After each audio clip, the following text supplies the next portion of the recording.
Oula, il y a des effets spéciaux pour cette dernière partie de la FAQ, la partie 7.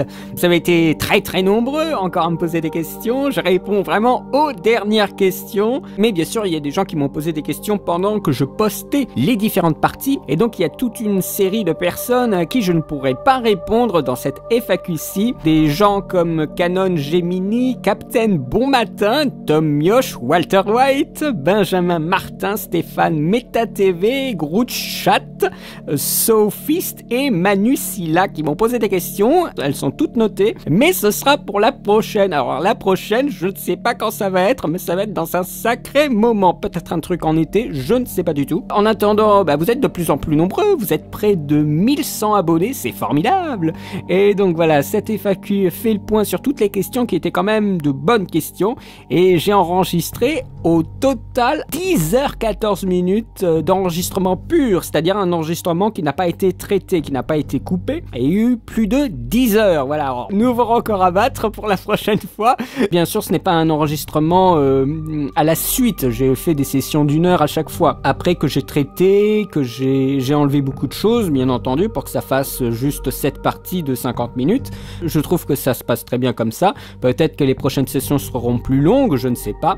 Mais en tout cas, je vous remercie vraiment pour toutes vos questions. Elles ont été très bien. Et c'est au final, comme je l'avais dit, un lien que je peux avoir avec vous directement parce que bien sûr, je regarde tous les messages, j'y réponds si je juge bon d'apporter quelque chose aux commentaires. Vous me posez des questions que je me pose moi-même, mais bien sûr, je n'ai pas l'occasion dans mes vidéos d'y répondre. Et donc, nous allons terminer là cette fois en question. Mais avant toute chose, je vais faire un petit tour d'horizon sur les Césars et les Oscars. Donc, ces cérémonies qui sont passées tout récemment. J'ai pas donné mon avis, donc je vais le donner maintenant. Eh bien, on va commencer par ces Césars. Qu'est-ce que je peux dire sur cette soirée? Ce que je peux vous dire, c'est que j'ai pas vu beaucoup de films dans la liste, ça c'est sûr. Donc mon avis sera de toute façon biaisé, mais il y a quand même 2-3 petits trucs un peu bizarres. C'est qu'on donne par exemple un César d'honneur à Scarlett Johansson alors qu'elle a même pas 30 ans, comme si elle allait crever tout de suite. Un César d'honneur. En gros, il donne un César d'honneur à chaque tranche de 30 ans. Non, ça c'est ridicule. Pourquoi à ce moment-là? Si elle avait 40 ans de carrière derrière elle, peut-être que là, ça mérite un César d'honneur. Mais là, c'est juste risible. C'est ridicule. Pourquoi maintenant? Voilà, c'est sûrement qu'il y a eu une aubaine. Oh, je passe prendre mes vacances un petit peu en France. Oh, comme par hasard, oh, j'ai un César. Non, mais c'est ridicule. C'est n'importe quoi. Ça, j'ai pas compris. Bon, alors, je passe sur des catégories dont je peux pas parler parce que je n'ai pas vu tous les films. Par exemple, je pourrais parler de meilleurs films étrangers, mais j'ai pas vu Alabama Monroe, donc je peux pas en parler. Alors, meilleur montage... Je suis un peu surpris que ce soit Les Garçons et Guillaume à table, mais encore une fois, je n'ai pas vu le film. Ça me semblait justement bizarre parce que La vie d'Adèle, elle avait énormément de rush et donc il devait y avoir un montage assez conséquent. Il y a toute une liste de personnes. La question est, pourquoi Les Garçons et Guillaume à table? Dès que j'aurai regardé le film, je crois que ça deviendra clair ou non, mais je pense que c'était pas justifié. Ça me paraît tellement fou en fait qu'il reçoit des tonnes de prix ce film-là, mais pourquoi pas? Je ne sais pas, je n'ai pas vu le film encore une fois. La meilleure photographie, je pense que de toute façon les collaborateurs de Jean-Pierre Jeunet ne sont pas pris au hasard, ce sont les meilleurs. Et donc l'extravagant voyage du jeune et prodigieux T.S. Spivett, ça m'étonne absolument pas. Je pense que avec Michael Kohlhaas, c'était vraiment les deux favoris. Après La vie d'Adèle... c'est plutôt le meilleur étalonnage, parce que La vie d'Adèle, c'est de la captation, il n'y a aucune photographie. C'est pas parce qu'on met des visages et que derrière c'est le blanc le plus complet que forcément ça a été déjà que forcément ça a été fait comme ça au tournage et qu'après c'est forcément le truc magnifique esthétique. La photographie est par moments vachement moche et je pense que là c'est tout le travail d'étalonnage titanesque qui a dû être fait sur le film qui après rend l'image belle. Où il y a des beaux contrastes. Je me rappelle de le moment où Adèle pose nue, et là il y a un jeu de couleurs qui est très beau, mais ça se joue pas uniquement au tournage, surtout la façon dont il tournait son film, ça se joue aussi beaucoup à l'étalonnage, la gestion des couleurs et des lumières en post-production. Meilleur décor, l'écume des jours, ça m'étonne m'étonne pas. J'essaye d'aller vite, justement, parce que j'ai pas vu beaucoup de choses, donc meilleure adaptation, j'en sais rien. Meilleur scénario original, alors 9 mois ferme, j'ai vu tout récemment. De ce que je peux voir, hein, par rapport aux autres sujets, 9 mois ferme, c'est quand même assez déluré. On prend un sujet, on va dire réaliste, et on le tourne en dérision, et c'est assez bien joué à ce niveau-là. Et quand même, ça fait un petit moment qu'Albert Dupontel, il fait des films, et en plus des films qui marchent, qui séduisent quand même. Je trouve que c'est mérité, et puis tant mieux pour Albert Dupontel, puisqu'il n'est pas trop reconnu dans la profession, mais il fait son petit chemin. Ensuite, le meilleur espoir féminin, bon là c'était totalement logique, j'ai envie de dire, ça servait à rien de nominer d'autres personnes. Dites-moi si je me trompe, mais Les Garçons et Guillaume à table, c'est réalisé par Guillaume Gallienne, scénarisé par Guillaume Gallienne, avec Guillaume Gallienne parlant de Guillaume Gallienne. C'est ma thérapie sur grand écran, comme j'avais lu sur une affiche parodique.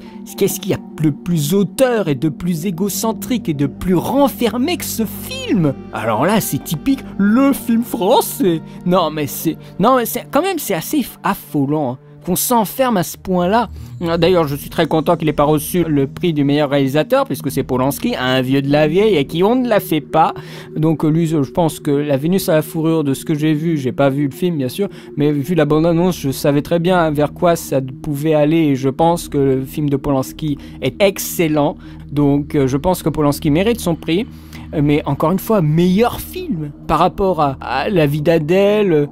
D'ailleurs, truc de fou, on n'a même pas le film de Jean-Pierre Jeunet nominé. Voilà, il y a des trucs, mais on comprend pas. Hein. Franchement, on comprend pas pourquoi ils ont été nominés. C'est tellement bizarre, le choix, en fait.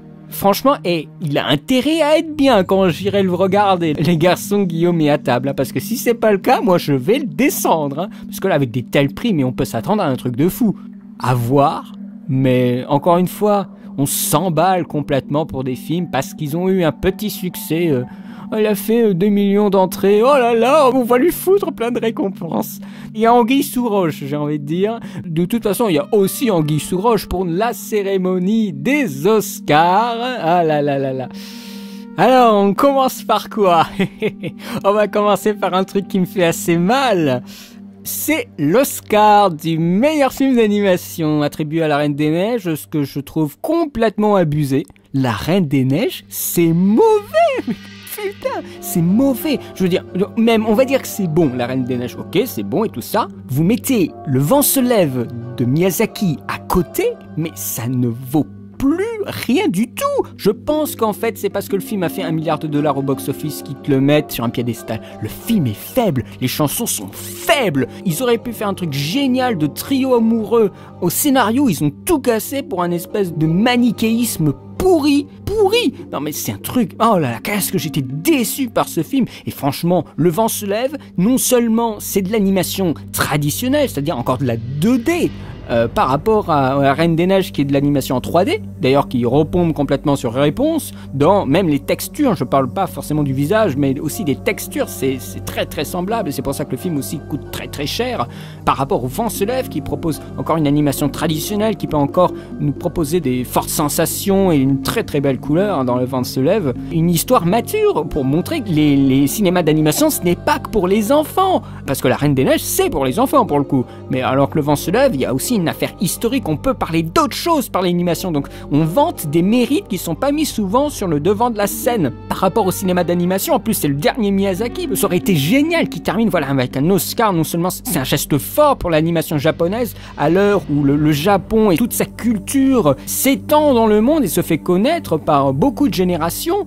donner à ce dessinateur et cinéaste la récompense ultime et la reconnaissance de l'Amérique envers cette culture, ça aurait été un geste formidable, mais ils ont voulu récompenser une merde. Je suis désolé, hein. Les Croods c'était 10 000 fois mieux que La Reine des Neiges, hein. Les Croods en plus la fin elle est complètement déstructurée, on pense que c'est la fin et il y a le père qui est tout seul et tout d'un coup il y a un nouveau truc qui se lance, on est complètement confus et en plus c'est un scénario original alors que La Reine des Neiges c'était une reprise de conte. Enfin je suis sûr que Ernest et Célestine c'est mieux que La Reine des Neiges aussi. Franchement Frozen c'est de la merde, voilà, moi je vous le dis, Frozen c'est de la merde. Je vais aller directement aux Oscars qui m'intéressent, hein, je vous le dis clairement. Alors la meilleure musique de film, alors Gravity, c'est vrai que c'est une bande son très intéressante parce que Stephen Price, en plus le mec il est tout jeune, Steven Price, il a fait une musique qu'il a inversée. Et vous l'entendez sur certaines tracks, il y a une musique et le son est inversé. Et là, c'est là qu'on voit que on est passé au numérique. Ce sont plus des gens qui composent avec des orchestres, ce sont des gens qui font les sons avec des Pro Tools gigantesques et des bases de données de sons. Et ça donne quand même une soundtrack qui n'est pas conventionnelle et qui ne laisse pas indifférent. Donc je pense que c'est une très bonne récompense et ça a le mérite de le conforter dans ses choix et ses risques, parce que inverser de la musique et faire presque de la musique expérimentale pour un film quand même, on va dire blockbusterien, il faut dire ce qui est, le film a coûté très très cher, même si le film est aussi expérimental. D'ailleurs, ce qui est bien d'ailleurs, c'est que les deux sont, aussi bien le film que la musique, c'est expérimental. Donc on reste dans une, bien sûr expérimentale, nous comprenons, je veux dire c'est une expérience qui a été faite en film et qui est proposée au grand public, parce qu'on n'a pas vu beaucoup de choses comme ça auparavant. C'est pas lié forcément au cinéma expérimental, c'est-à-dire un cinéma d'art plastique entre guillemets, hein.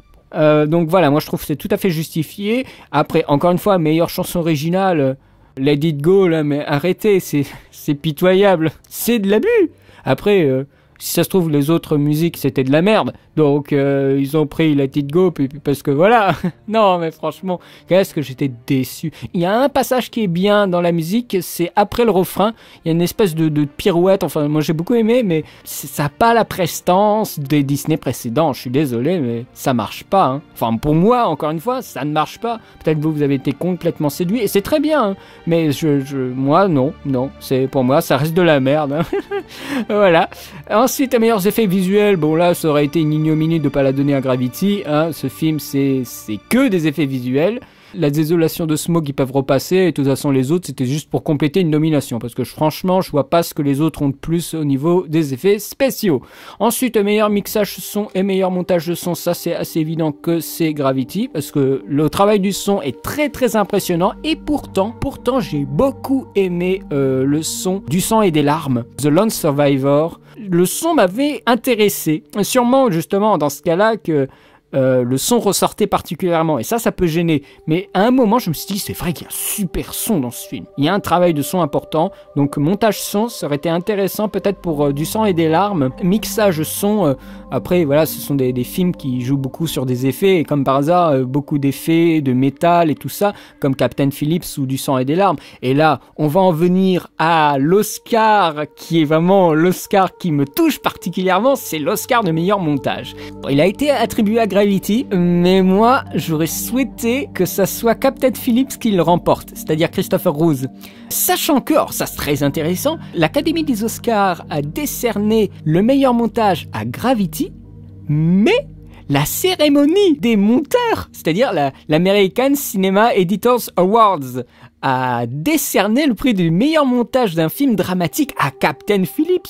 Donc là, il y a quelque chose de très intéressant qui se met en place, et c'est d'ailleurs l'enjeu pour les décennies à venir, c'est le choix entre un cinéma traditionnel en prise de vue réelle, comme nous le présente merveilleusement bien Captain Phillips, ce que j'avais d'ailleurs dit dans ma critique du film même. Ce film représente vraiment tout ce que le cinéma de traditionnel Captain Phillips, et nous avons le cinéma virtuel Gravity, où il n'y a plus de caméra, et donc les coupes ne se font plus à partir de rush, ce sont des coupes qui sont soigneusement composées par rapport à un découpage fait avant et à un calcul fait par ordinateur. Donc le choix ici est assez intéressant, parce qu'il n'y a pas vraiment de montage si on devait être de mauvaise foi dans Gravity, mais justement du fait qu'il y ait très très peu de plans, chaque coupe doit être parfaitement réfléchie et justifiée, et c'est là que je pense que Gravity a joué son atout, en même temps de proposer des montages à l'intérieur des plans, c'est-à-dire un chapitrage de l'action et du mouvement de la caméra virtuelle, c'est-à-dire à un moment on a des champs contre champs, mais la caméra va et vient entre les deux personnages, et donc c'est un montage dans le même plan, un montage interne dans le plan comme on dit. Donc le choix est justifié, mais je trouve que Captain Phillips a quand même plus de mérite, parce que c'est de la caméra portée, aller tourner et monter de la caméra portée. vous allez comprendre la douleur. Et surtout, au vu de comment filme Paul Greengrass, je pense que Christopher Roos aurait été plus intéressant pour l'Oscar de meilleur montage. Ensuite, la meilleure photographie, mais encore une fois, Gravity, c'est que de l'image virtuelle. Et encore une fois, on fait une opposition. Il y avait The Grandmaster, qui est un film magnifique. Et là, on a encore de l'image virtuelle et encore une fois, meilleure photographie. Mais il y a de l'étalonnage à mort, tout est refait. Enfin voilà, c'est quand même bizarre. Donc, meilleure photographie, moi j'aurais dit Grandmaster. Franchement, j'aurais dit Grandmaster et pas Gravity. Gravity, c'est en fait les meilleurs effets visuels, hein, parce qu'après il y a un retravail pour refaire toutes les textures. Donc, j'ai pas envie de dire que c'est la meilleure photographie. C'est très très beau, mais c'est virtuel. Et pour moi, la photographie, c'est encore lié à de la machinerie. Ce n'est pas le meilleur visuel. Non, c'est la meilleure photographie. Donc on utilise encore des machines, pas de l'imagerie par ordinateur. Donc là, on est encore une fois dans un choix esthétique. Et là, l'Académie a choisi les choix virtuels. Ça, c'est très clairement. Parce que ce film, d'ailleurs comme beaucoup de précédents, hein, c'est pas le premier, hein, vont inaugurer à eux seuls ce qu'on appelle le cinéma virtuel, selon les dires de Rafik Djoumi, avec lequel je suis tout à fait d'accord. Le cinéma virtuel, le cinéma dans lequel il n'y a plus de voyage à l'étranger pour filmer, ça n'existe plus. Nous sommes dans un studio en train de faire du tournage avec de la performance capture et différentes techniques pour capturer les mouvements des acteurs, comme l'a fait Avatar, comme l'a fait Zemeckis dans ses films virtuels. Donc vraiment, là, il y a un choix qui s'opère avec l'Académie et leur tendance dans cette cérémonie-ci de récompenser Gravity. Ensuite, nous avons eu les meilleurs costumes et meilleurs décors. Je trouve Gatsby, c'est tout à fait justifié. Ensuite, meilleur scénario adapté. Je n'ai pas lu les bouquins, donc je peux pas vraiment dire. Bon, bien sûr, moi j'ai une petite préférence pour Captain Phillips, mais je pense que 12 Years a Slave est tout à fait justifié. C'était vraiment un bon film et le scénario est très très bien fait, donc peut-être qu'il a été très très bien adapté. Après, scénario original, c'est vrai que American Bluff, mais il peut aller se barrer, hein, avec une grande honte, j'ai envie de dire, parce que Hair, c'était franchement beaucoup mieux, c'était ambitieux. Et encore une fois, c'était un film qui parle des malaises, de ce qu'on peut ressentir actuellement. Donc c'était vraiment un scénario d'actualité et c'était tout à fait justifié pour le coup de le récompenser. Bon, ensuite, tout ce qui est acteur, actrice, j'ai vu les films principaux, mais je sais pas trop. Enfin, je suis jamais très à l'aise pour juger les acteurs. Après, il y en a qui disent ouais, ça aurait été trop bien que DiCaprio il ait son Oscar. C'est vrai que j'aurais été tenté de prendre DiCaprio, mais en même temps McConaughey, mais ça fait une plombe qui travaille dans le cinéma. Et il a jamais eu de rôle intéressant, des rôles voilà qui peuvent vraiment l'amener à quelque chose d'important dans sa carrière. Et celui-là, c'était ce rôle-là. Même si c'est vrai qu'on l'a un petit peu trop encensé à mon goût. Ensuite, meilleur réalisateur, ouais. Quoique j'aurais bien été tenté par Martin Scorsese. Parce que c'est vrai que le mec, il est âgé et il fait encore un film très très vif et très très énergique. C'est vrai qu'Alfonso Cuarón, il a proposé quelque chose de vraiment innovant et surtout un travail de réal qui est impeccable. Et en plus de réal technique, ça c'est aussi important à noter. Et après, meilleur film. Alors là, 12 Years a Slave, je trouve que c'est justifié parce que c'est pas un sujet très connu. Ce n'est pas un film très facile à faire, je pense. Et par rapport aux autres, même si c'était généralement des poids lourds, c'est vrai que 12 Years a Slave était un bon choix. C'était pas le seul choix, ils auraient pu prendre Gravity, ils auraient pu prendre American Bluff, ils auraient pu prendre le Loup de Wall Street, mais bon, c'est un choix parmi d'autres. Là, je pense qu'il y en avait pas mal qui étaient à égalité. Bon, il y en a de toute façon qui allaient se faire exploser la gueule, Nebraska ou Philomena, alors là, explosion de film. Et bon, moi j'ai toujours l'espérance de voir Captain Phillips, mais ça, je pouvais toujours courir le pâté de maison. Donc voilà, bon, ouais, un peu trop de prix pour Gravity, je crois. Non, oui, c'est vrai que c'était un film marquant, mais bon, au moins, là, j'en ressors pas trop déçu, mis à part pour l'animation et le montage particulièrement. Donc voilà mon rapide avis pour les deux cérémonies. Maintenant, nous allons passer aux dernières questions de la FAQ sans tarder. Ensuite, je vais passer à la troisième partie des questions de Straight Edge qui avait complètement abusé. Il a posé des tonnes de questions, alors je vais répondre rapidement à tout ça. Alors, première question, The Wrestler, un film à la Rocky 4, Rocky Balboa. Non, clairement que non. Ça n'a pas eu le même entrain. Les gens n'hurlaient pas dans la salle, je sais plus comment il s'appelle le catcheur, mais parce que dans Rocky, dans les premiers Rocky, quand Rocky se battait à l'écran, les gens dans la salle de cinéma hurlaient son nom comme dans un match de boxe. Et quand il a sorti Rocky Balboa, c'était vraiment un véritable retour du boxeur et les gens allaient en masse le voir. Même si on peut faire bien entendu un lien entre deux combattants qui reviennent pour se battre, ça manque de légende parce que bien sûr The Wrestler c'est un film indépendant, c'est-à-dire indépendant d'une série de films, alors que Rocky 6 c'est le 6e de toute une série qui a commencé dans les années 70, donc ça fait beaucoup de temps écoulé et ça fait des générations qui ont connu ces films. Il y a des gens qui sont complètement passionnés par le personnage de Rocky Balboa, alors que bon, dans The Wrestler il n'a pas donné de descendance, il ne fait pas le poids face à une série de films dont Rocky Balboa est le dernier, donc il y a aussi une aura de la série qui ajoute du poids au dernier Rocky par rapport à The Wrestler, même si, encore une fois, les thèmes peuvent être rapprochés. Ensuite, j'ai trouvé que Savage de Oliver Stone et Cartel de Ridley Scott ont de nombreux points communs dans leurs histoires. Ton avis sur l'affaire? Ah ben mon avis, c'est que je n'ai vu aucun des deux films, donc je ne peux pas te répondre, ni sur la prochaine entre Brad Pitt et Benicio del Toro, donc désolé. Prisoners, un bon film d'ambiance? Ben je peux pas te dire, je l'ai pas vu non plus. Ton avis global sur la filmographie de Lars von Trier? Ah ben il avait commencé avec Element of Crime, qui ressemblait je trouve à du Tarkovsky, dans des teintes et tout ça, et puis après il est parti dans un truc complètement différent.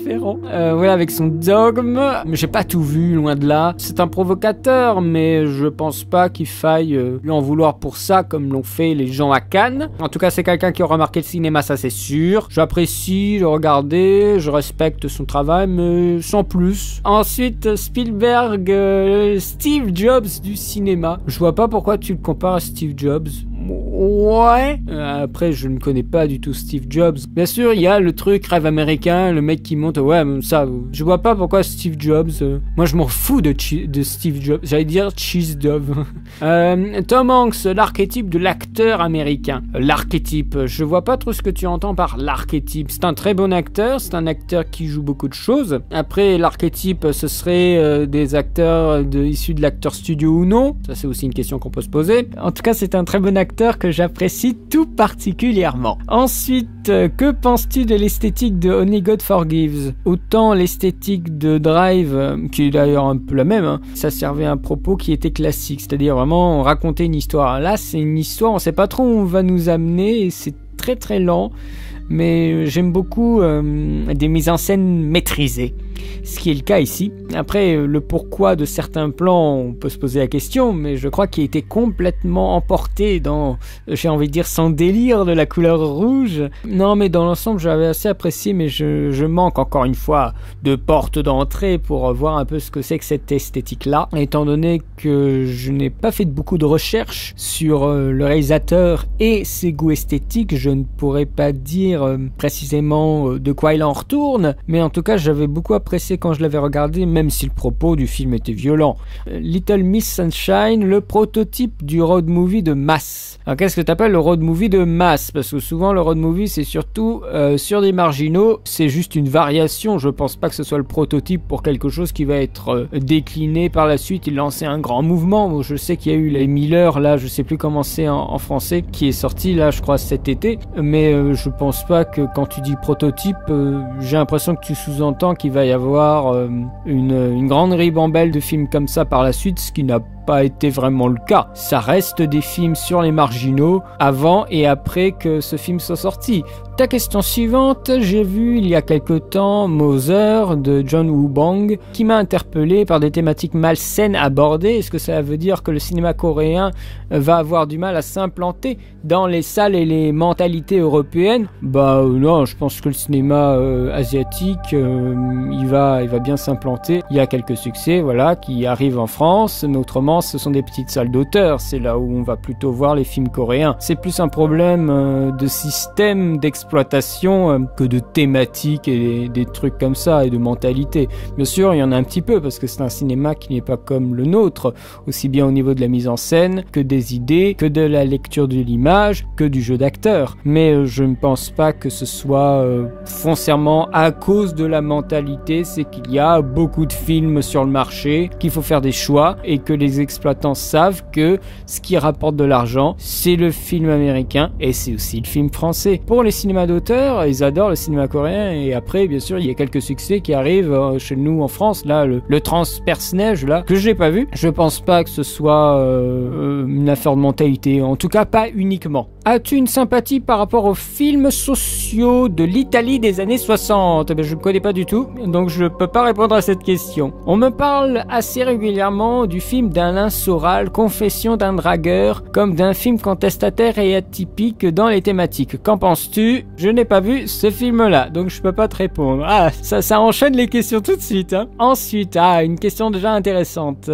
Quel serait pour toi le film qui caractériserait le plus le mouvement de la nouvelle vague? Alors, on dit bien que de la nouvelle vague, il y a un courant gauche et je crois même un courant droit. On parle plutôt de rive gauche que de rive droite. La rive gauche, c'est bien sûr la rive politique, mais on a aussi bien plus ceux qui ont travaillé en tant que critiques, Truffaut ou Godard, des gens comme ça, et ceux qui ont fait des courts-métrages comme Alain Resnais ou Agnès Varda. Pour moi, je dirais qu'il y a deux types de films qui définissent les nouvelles vagues, les films concrets, comme les films de Jean Rouch, et ceux qui sont dans l'abstraction totale. Alors pour l'abstraction totale, j'aurais tendance à dire l'année dernière à Marianne Bad, et au niveau du concret, moi je dirais les 400 coups. Ensuite, Eraserhead, le film le plus mystique de David Lynch, je l'ai pas vu donc je peux pas répondre.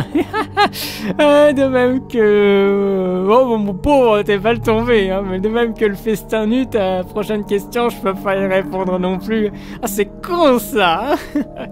Ensuite, pourquoi Inception est devenu un des films les plus analysés alors que la mise en scène de Nolan est claire sur la fin du film? Je pense pas que ce soit un des films les plus analysés, hein. Faut calmer cette idée-là, c'est pas un des films les plus analysés, hein. Là, je pense en tant qu'écrit universitaire, bien sûr, il y a plein de sites de critiques. Oh, la fin. Non, mais c'est rien du tout, c'est pas de l'écrit, ça. C'est un petit paragraphe pour poser la question. Si les gens y faisaient un petit peu attention aussi, c'est que les gens, ça aussi, hein, les gens ils font plus attention à ce qu'ils voient, plus attention aux détails, ils nous balancent une info et c'est pas celle-ci qu'il faut regarder. Ça, c'est très Hitchcockien, hein. Je pense pas que ça a été celui le plus analysé. Je peux pas vraiment répondre à cette question parce elle a pas lieu d'être, en fait. Ensuite, Fenêtre sur cour d'Alfred Hitchcock, un ancêtre spirituel de Photo Obsession. Tu sais bien que j'aime beaucoup Photo Obsession, je pense pas que ce soit le seul, même s'il y a un regard sur le quotidien, que les mises en scène sont semblables puisqu'elles sont classiques et très pensées. De toute façon, Fenêtre sur cour, ça a été le père spirituel, l'ancêtre, comme tu dis, spirituel, de beaucoup de films. Tous les films sur le regard, Le Voyeur de Michael Powell, Blow Up de Antonioni, les films de De Palma, c'est un des fils spirituels, même s'il n'avait pas pensé à la Fenêtre sur cour d'emblée, un regard obsessionnel sur ce qui se passe autour de soi et sur le quotidien des gens. Mais je pense pas que ce soit une espèce de véritable lien et tout ça, mais c'est une influence.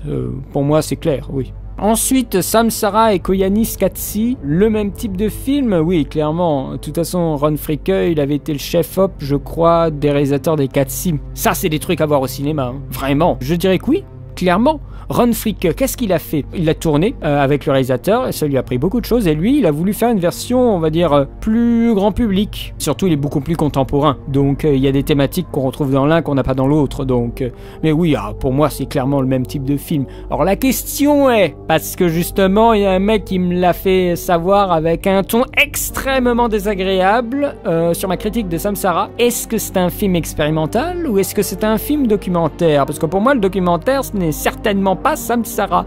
Samsara était peut-être classé comme un film documentaire, mais alors là, il épouse pas du tout la forme d'un documentaire. C'est pour ça que moi, je me permettais de dire dans la vidéo que c'était pour moi du film expérimental. Mais c'est vrai que le film expérimental est un genre avec des codes définis. Mais bien sûr, un genre parce que nous, on ne peut pas supporter de laisser plein de films un peu bizarroïdes sans étiquette. Donc on commence à foutre des étiquettes dans tous les sens et de créer des termes qui ne sont pas forcément les bons pour n'importe quel film, pour après à chaque fois pouvoir être presque rassuré de mettre des catégories sur ces films-là.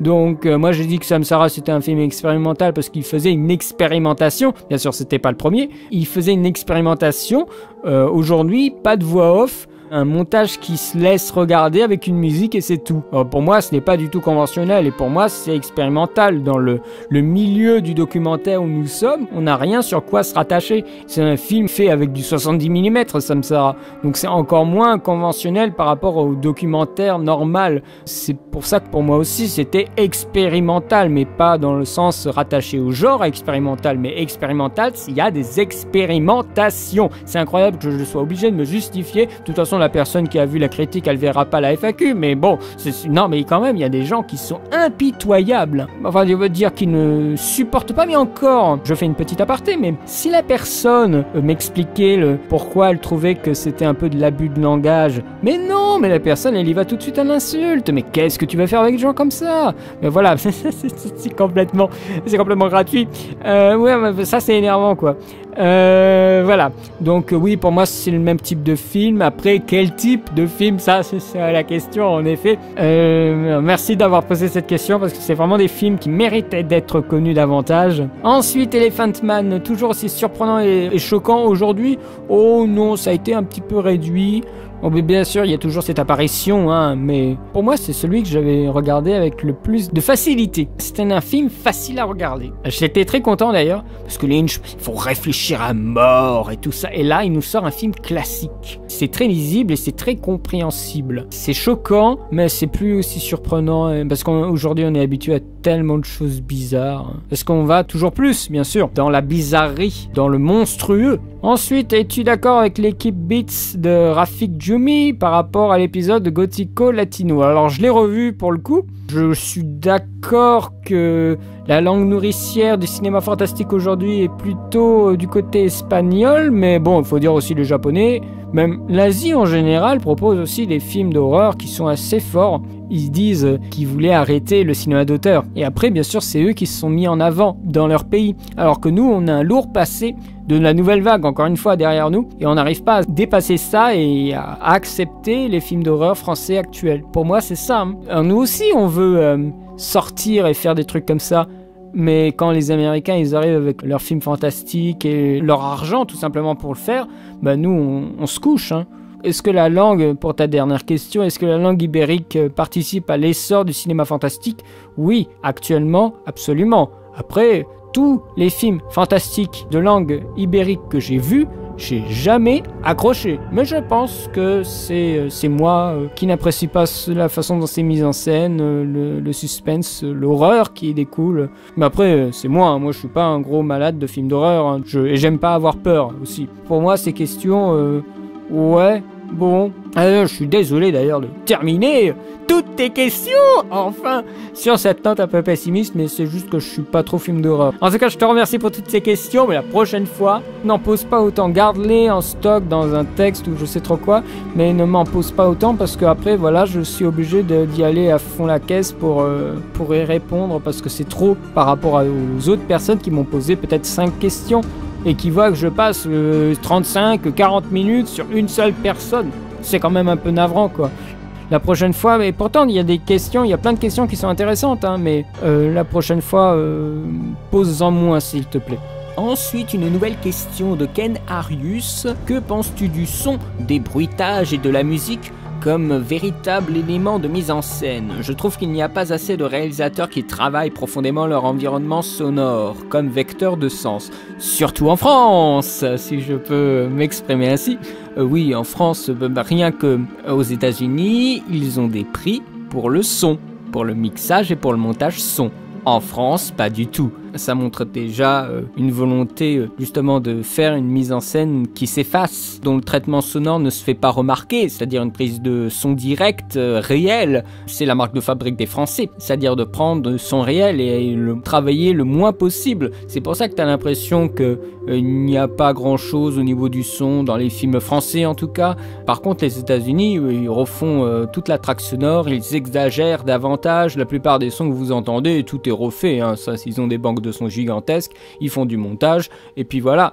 Donc, le travail de son est très important aux États-Unis. Dès que ça commence à devenir des productions importantes, et elle peut l'être aussi en France, mais dans des moindres mesures. Et après, vecteur de sens, ça c'est de la mise en scène en particulier. Ça c'est un truc déjà plus fin. Moi, je pense par exemple à Micmac à Tire-Larigot, quand les mecs ils ont la cagoule sur la tête, les vendeurs d'armes, ils entendent des bruits et ils se disent oh on voyage et tout ça, alors que c'est les mecs qui font des tonnes de bruit juste à côté de leurs oreilles avec des sèche-cheveux, plein de bruits très étranges. Où je pense aussi maintenant, parce que j'ai vu le film tout récemment, dans Lord of War, il y a un moment le personnage joué par Nicolas Cage qui entend une mitrailleuse. Il regarde la mitrailleuse et à chaque fois qu'il y a une balle qui est tirée, lui il entend un son de tiroir-caisse. Ça c'est vecteur de sens pour le coup. Mais voilà, ce sont des choses très ciblées et justement des détails. Et on les oublie forcément au fur et à mesure qu'on voit des films. Mais il y a toujours un travail sonore impeccable, sauf que dans certains films et même dans certains pays, il a tendance à disparaître par rapport à d'autres films qui insistent particulièrement sur le travail sonore quand ce sont des gros blockbusters. Vous n'imaginez pas un seul instant qu'il y a quelque chose de pris directement qui est resté dans la copie finale du film. Tout est retravaillé, justement, et on s'en rend pas compte et des fois on crache sur le film alors qu'il a été travaillé mais à mort au niveau du son et de l'image. Je pense à Transformers, on aime bien casser les Transformers, mais je crois qu'ils avaient eu des nominations aux Oscars pour le meilleur montage ou mixage son, je sais plus lequel, pour un blockbuster aussi on va dire standardisé que Transformers, c'est quand même vachement bien, mais après c'est aussi une sensibilité de réalisation, et ben là ça dépend complètement. Il suffit de trouver les films, mais il y en a toujours eu, il y en aura toujours, mais sauf que c'est quelque chose qui est beaucoup plus fin à travailler. Il faut avoir l'idée qui va après véhiculer ce sens. C'est plus parlant, c'est plus facile, donc on a beaucoup de jeux avec l'image et le sens, mais au son c'est plus rare parce qu'il faut se creuser les méninges un peu plus. Mais oui, en effet, les gens ils ont tendance à penser le son, les doublages, mais si, le son c'est très important. C'est ce qui me demande d'ailleurs plus de travail, je pense. L'image, on a le montage image, après étalonnage terminé, alors que le son, il peut y avoir du travail très important par la suite. Je parle pas de ce qui concerne les effets spéciaux, parce que alors là, l'image devient, tout d'un coup, ça devient très important, mais juste en termes de montage, pour moi, le son prend plus de temps. En tout cas, sur mes expériences que j'ai eues, le son prenait plus de temps à monter que l'image. Donc voilà, je te remercie de m'avoir posé cette question. Ensuite, une question de Niar Kumo, si je peux le prononcer comme ça, qui me demande mon point de vue sur le cinéma indépendant, pas assez reconnu ou trop hype. Des noms de réals marquants sur la scène indépendante, passée ou actuelle. Des noms de réals, moi je sais pas, c'est une encyclopédie. Je pense que si Internet facilite grandement la médiatisation du cinéma indépendant, ce sera toujours un petit peu connu, mais après il faut s'y intéresser particulièrement. Il y a presque des strates dans l'indépendant. Il y a l'indépendant mais qui est reconnu, et vraiment l'indépendant qui est presque à la limite de l'underground. Et encore, quand je dis l'underground, c'est pas les trucs obscurs, gothiques ou je sais trop quelle connerie. C'est des fois des machins de documentaires ou des mecs qui font leurs petits films complètement paumés, truc local, local, c'est du film indépendant. Enfin, on peut se poser les questions. Il y a plusieurs strates à mon avis. Je crois qu'on est arrivé à un juste milieu qui est assez bien. Quand même, il y a une bonne visibilité. Internet facilite l'affaire. Des noms de réals marquants. Après, il y a des noms de réals qu'on pourrait dire indépendants, mais ils ont tellement la côte qu'on a l'impression qu'ils sont plus indépendants. Je pense à Refn. Après, ça dépend ce qu'on appelle indépendant aussi, si ce sont des gens d'autres pays. Il suffit de taper cinéma indépendant, il y a des tonnes de noms qui coulent, ça t'as pas besoin de moi pour te lister des noms, c'est plutôt facile, tu regardes un peu la page Wikipédia du Festival de Cannes de ces 5 dernières années, t'as plein de noms de réals indépendants, des noms de réals qui sont assez bons, et de tous les pays. même indépendant, mais qu'est-ce qu'on pourrait appeler indépendant s'il n'y a pas de structure dominante? Il peut pas y avoir d'indépendant. Je veux dire, en Belgique, on peut pas parler d'indépendant puisqu'il n'y a pas de grosse structure, de studios importants en Belgique. Il y a des studios, mais c'est pas l'espèce de grosse machine où on pourrait penser après, il y a du majors, il y a de l'indépendant. Voilà, enfin en France c'est un peu la même chose, on pourrait considérer tout ce qui englobe Repacorp, donc la société de Luc Besson, comme une major, et considérer ce qu'il y a autour comme des trucs indépendants, mais encore une fois je trouve que c'est une remarque un peu rapide. De même qu'aux États-Unis, maintenant, presque les studios, les grands studios, les majors, pourraient presque être considérés comme des studios indépendants qui essayent de survivre en essayant de garder leurs droits par rapport justement au complexe qui est au-dessus, c'est-à-dire la maison mère qui a racheté le studio et qui veut peut-être garder de l'argent pour elle, qui est directement issu des recettes du film. Donc on est tous l'indépendant de quelque chose. Donc si on va dans cette voie-là, la réponse, elle peut être extrêmement large, pas assez reconnu ou trop hype, ça dépend des périodes en fait. Quand il commence à y avoir festival de Deauville, festival de Cannes, festival de Clermont-Ferrand pour le court-métrage, voilà, ça commence à venir quoi. Tout d'un coup, il y a plein d'informations qui circulent sur le net. Si on est connecté à un maximum de choses, je sais pas, depuis Facebook par exemple, si on est abonné à beaucoup de pages sur le cinéma indépendant, tout d'un coup ça commence à fuser. Donc non, il suffit juste d'être connecté à ce qu'il faut et on a plein d'informations, hein. Donc et trop hype, j'adore ce mot, c'est tellement n'importe quoi. Trop hype, non, enfin, de toute façon, c'est toujours mieux de parler du cinéma indépendant que des gros blockbusters qui ont tellement de publicité que ça en devient presque navrant.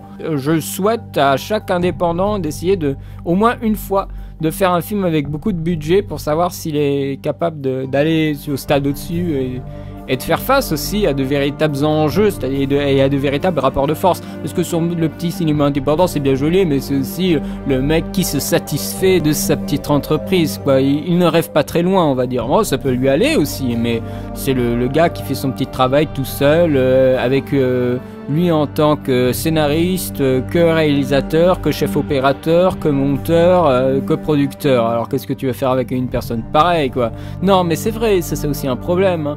Je pense par exemple à Xavier Dolan qui fait ses films en autodidacte, c'est très bien, mais il fait presque tous les rôles. Alors bien sûr, ça empêche d'autres personnes qui voudraient travailler avec lui de faire justement ces fonctions-là, ces métiers-là. Ça aussi, c'est un problème pour le cinéma indépendant. Et moi, j'ai hâte de voir le prochain Godzilla, puisqu'il a été fait par un réalisateur indépendant, en tout cas qui a commencé avec un tout petit film, rien du tout, mais qui a eu plein de prix. Et maintenant, il fait un blockbuster, donc c'est toujours intéressant. Et Nolan aussi, il a commencé comme ça, un petit film indépendant. Après, il est allé aux États-Unis, il a toujours été dans le circuit indépendant. Après, la Warner lui a proposé un truc, il a dit ok, ça a marché. Je crois que c'était Insomnia qui était pris par la Warner. Peut-être pas, je suis pas sûr pour Insomnia, mais en tout cas, Insomnia était un test pour savoir s'il pouvait honorer une commande, c'est-à-dire un remake, et après il a fait quelque chose qui était d'un niveau au-dessus, c'est-à-dire le Batman. Donc je pense que chaque indépendant devrait s'essayer aux films de fiction avec un budget, avec des acteurs connus et tout ça, et voir vraiment s'il est capable d'endosser ce rôle du réalisateur, mais j'ai envie de dire dans son rôle classique, c'est-à-dire un réalisateur qui doit se confronter au producteur, qui a des acteurs qui ne sont pas des potes ou des petits mecs locaux qui ont tellement pas d'offres d'emploi qui feraient n'importe quoi, et voir vraiment avec des acteurs qui ont aussi leurs égos, voir s'ils peuvent y arriver, et là on voit vraiment si c'est un réel ou non. Le cinéma indépendant, c'est une question fabuleuse parce que c'est toujours, pour moi, je le vois toujours comme un tremplin, mais on peut pas y rester toute notre vie. Après, il y en a qui sont restés toute leur vie et qui ont réussi à faire des films incroyables, mais c'est des gens qui sont complètement usés. Je veux dire, Tarkovsky, il a été un indépendant, je crois, toute sa vie. Le mec, il en est mort, quoi. Oui, il en est mort. Il était complètement ravagé, le gars. Et chacun de ses films, c'était une souffrance. Alors, je sais pas si le mec, à la fin, il était bien, quoi.